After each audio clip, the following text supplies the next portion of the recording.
కాకినాడ రోడ్ల మండలం చిడిక గ్రామంలో వేయించేసి ఉన్న శ్రీ దశావతార వెంకటేశ్వర స్వామి ఆలయంలో వరాహస్వామి విగ్రహ ప్రతిష్ఠ కార్యక్రమం వేద పండితులు ఘనంగా నిర్వహించారు. తెల్లవారుజాము నుండి హోమాలు తదితర విశిష్ట పూజలు అనంతరం 9 గంటల 18 నిమిషాలకు వరాహస్వామి వారి విగ్రహ ప్రతిష్ఠ చేశారు. దర్శనార్థం వచ్చిన భక్తులకు ఎటువంటి ఇబ్బందులు కలగకుండా ఆలయ కమిటీ సభ్యులు అన్ని ఏర్పాట్లు చేశారు.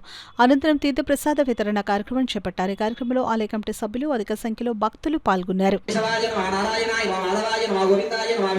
वसुदनाय माधविक्रमाय वामनाय वाशीधराय वामशेकेशाय वामपद्मनाभाय वादामोदराय वासुदेवाय वासंकर्षाय वामृत्युम्नाय वामरुद्राय वामपुरुषोत्तमाय नारसिंहाय वाच्युताय वाजनाथुवेदहरये श्री कृष्णाय नमो नमः श्री वराहस्वामिने नमः लक्ष्मी अनुग्रहं कावालिगा मंदरिकी కాబట్టి లక్ష్మీ అనగా ఓం మహాలక్ష్మి నమః అనుకోండి.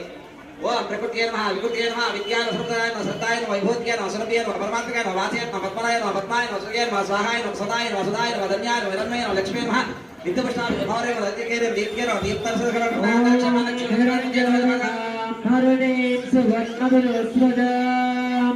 चंद्रां हिरण्मयीं लक्ष्मीं जातवेदो नामः तामावह जातवेदो लक्ष्मीर्मुदामनीं यस्यां हिरण्यप्रभोदग्रावो दास्यो स्वाहा विद्यायं मनुजानहं पद्मप्रिये पद्मनि पद्महस्ते पद्मालये पद्मकराय दाक्षे विश्वप्रिये विष्णुमनोनुगरे पद्मपद्ममयि सन्निधत्स्वा श्रियै दात श्री आनर्याय श्री अम्मयो निर्दुभ्यो ददात